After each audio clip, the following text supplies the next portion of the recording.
Hey Internet, it's RJ. Welcome back. Thanks for tuning into the show today. Now today's episode, as a cashback with credit card lover, some would even say Mr. 5X everything from back in the day. Even I have to admit, there is one sort of hang up when it comes to cashback and cashing out when it comes to the eyes of travel. So that's what we're going to talk about today. So of course, if it sounds interesting to you, go ahead, press the subscribe button and let's get to work. Now, as many of you know, I like my credit cards free. I don't like annual fees. I prefer cashback credit cards. Sure, I'll get a travel credit card to hit some intro points, things of that nature, but the annual fees, the coupons, things of that nature, just not really for me. I've done it.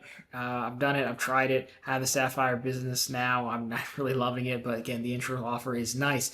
And, for the most part, it's fine. Cashback is great because cashback allows you, it doesn't really matter what ecosystem you're in because cashback is a common points currency, unlike having Marriott, Hilton, or Chase points or Amex points, things like that.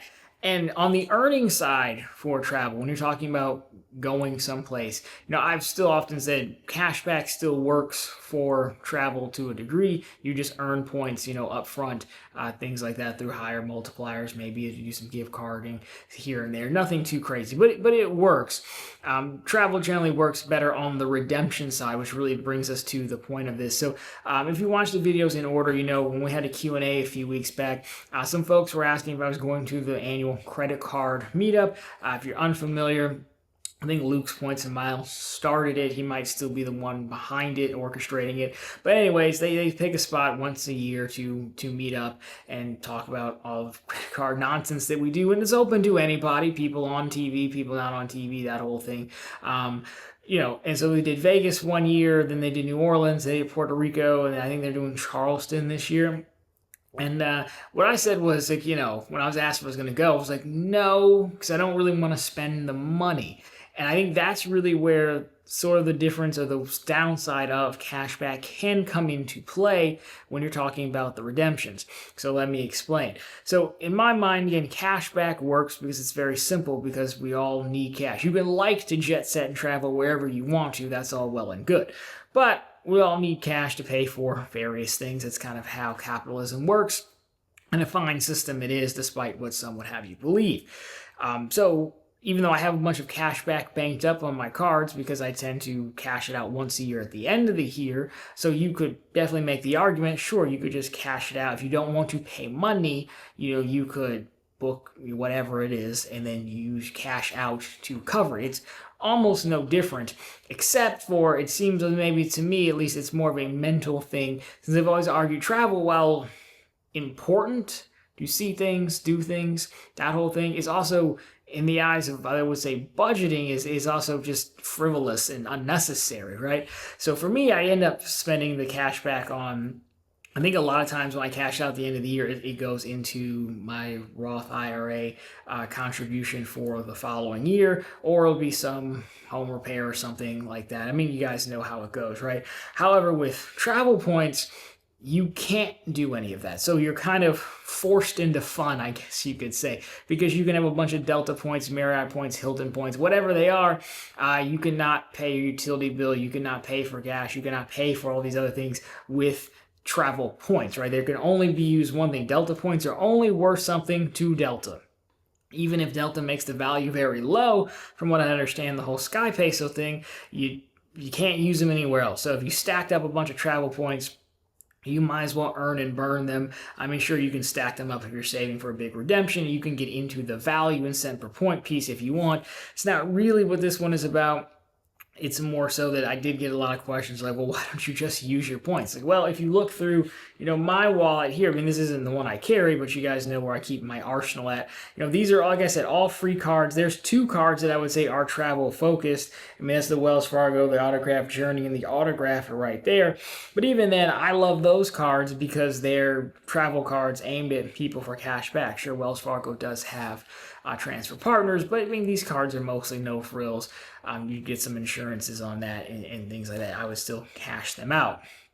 So when I go through it and I look at these, these guys in traveling, I remember we did the Vegas one, the big shot guys, I think they were staying at the Aria or maybe New Orleans, they were staying in a Waldorf Astoria or something. One of the big ones, because most of the time they're cashing in, the free night credits, and especially with the Hilton ones, there's like no cap on that or like very few restrictions, if anything. And again, cash back, of course, you would have to pay that. So I think I was staying like a half mile out, something like that, and I had to like walk there, which is fine. I mean, again, this is all choices. Not necessarily a complaint, but again, as someone who, as you saw, exclusively plays, cash back, when it's time to go someplace, like, yes, it can be sort of a downside because then you're got to pay for it yourself versus, using travel points. And I know it's basically the same thing. Points are points, some are cash, some are travel. But again, I think from a budgetary thing, it becomes a mental thing. Like, oh, you can just use these points. You can use this cash back for anything, things you should probably use it for, as where travel, like I said, you've got to use it for one thing only, right? Sure, there's some ways you can sometimes cash them out or transfer them around, but again, and of course, the free night awards, yes, they've paid up front their annual fee for it. And again, if you value, the rooms and the properties at, their sticker price, then that's the point of the Hilton Aspire, right? That free night award. If you stay at someplace like a Waldorf, it's probably going to cost you more than, what is it, $550, $650 now for that card. And so you'll have instantly made your money back. As you may, again, be familiar with some of my material, I don't really put a value nearly that high on experiences or rooms or things of that nature. Like, objectively, like, they are significantly nicer.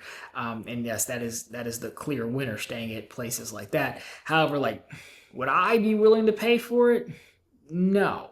So if I were to stay at someplace like that, well, it'd be pretty hard to say, well, I got $500-$600 out of value. You can't really say that if you don't value it at $500-$600, whatever. I'm making these numbers up, but if you don't value it at $500-$600, then you can't claim you got that much value out of it. Anyways, you can really only claim, well, I was going to stay down the road at Mel's Econo Lodge, and that's like $60 a night. Then you can only claim $60 value, really, in my opinion, to try to stay honest with this.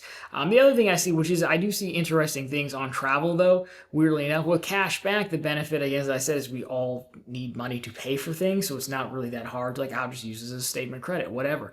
I do see people, interestingly enough, like, I think Ask Sebby said this, I don't think, and he said it publicly, but he's like, I'm sitting on like 1 million Sky Miles because the value is just so bad. It's like, well, sure, the value might not be your 2, 3, 4 cents a point, whatever you guys are getting, but at the same time, Sky Miles are only valuable to Delta and in the context of a Delta. So even if they're not worth that much, you might as well just cash them in, unless you're saving up for something, you have some kind of scheme in mind, which he entirely could. He's much smarter than me when it comes to this stuff. But they're only worth something at Delta, or only worth something at Hilton, so you might as well use them versus using real money, which is actually useful everywhere, cash is taken everywhere, found nowhere, as they say.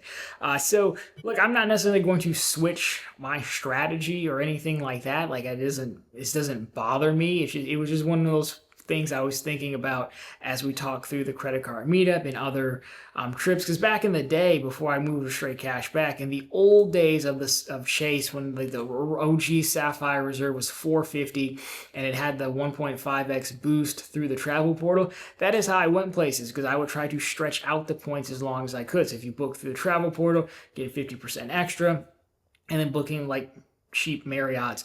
I remember staying at one with the manager, just chatting with the manager. He's like, yeah, I get a lot of ghost bookings, people, because the rate's so low here that people will book it, not show up just to get their nights up, like basically the hotel mattress run versus like a mileage run or something like that. What they call it with airlines to just maintain status. So that's the kind of places I was staying. So, but it stretched the points out so you could get more with them, was kind of my point, versus just one massive deal. Neither one is necessarily wrong. Again, I try to, as a cashback fan, I should at least bring balance to the conversation when I notice something. I'm like, if I had these travel cards, I would be much more inclined to go, because it wouldn't feel like I'm coming out of pocket to go, even though, yes, objectively it's the same thing. Cash is still points until redeemed. Travel is still points until redeemed, So again, I'm not going to change. If I get any other travel cards, it will just be for the intro offers and things like that. I'm going to keep the autograph journey because I like it, because it's a low fee, no frills for the insurances, things like that. There's not really a ton of places I need or want to go anymore anyways. I've been to for someone who stays home in this room a lot, I've actually been to most places in the country, I should say. But why would you want to leave? You're just having 250 over here. There's no other better place to be than this anyways. And you're talking about a guy who used to work in an office where I could look into Canada. If only they were our 51st state, I might visit more. But I've been to most places. As far as touristy places, Space Needle Arch, Niagara Falls, Chicago, New York, Miami, those things, right? California, whatever, you get it, Mount Rushmore. So, I'm not going to change. I'm going to keep doing cashbacks. I think it's more beneficial to what I'm trying to do, which is keep the house upstanding and eventually pay it off early. But that is definitely a weakness of cashback cards. If you let it be, it doesn't have to be. It's more of a me thing in my own head, to be sure, but anyways, there you go. Simply trying to keep it honest as the king of cashback should do, and acknowledge one to my travel counterparts across the aisle. So anyways, let me know your thoughts down below about cashback versus travel. It's an age-old debate. I think travel seems to win every time from popularity, but doesn't mean we can't still fight the good fight, guys. So anyways, that'll do it for this one. Of course, if you would liked it, drop me a thumbs up down below. If you found it particularly interesting, consider subscribing to the channel. So we're posting content just like this every single week, and of course right back every Sunday with all the news you can use in the week that was in credit and finance, and of course every single day over on profitablecontent.com, which is of course the channel's blog, always linked down below for you, and on the channel homepage we post the latest news stories. So if you need something to read on the plane, we have bank promotions which definitely skew cashback, but it all spends the same, and on occasion some credit card offers as well.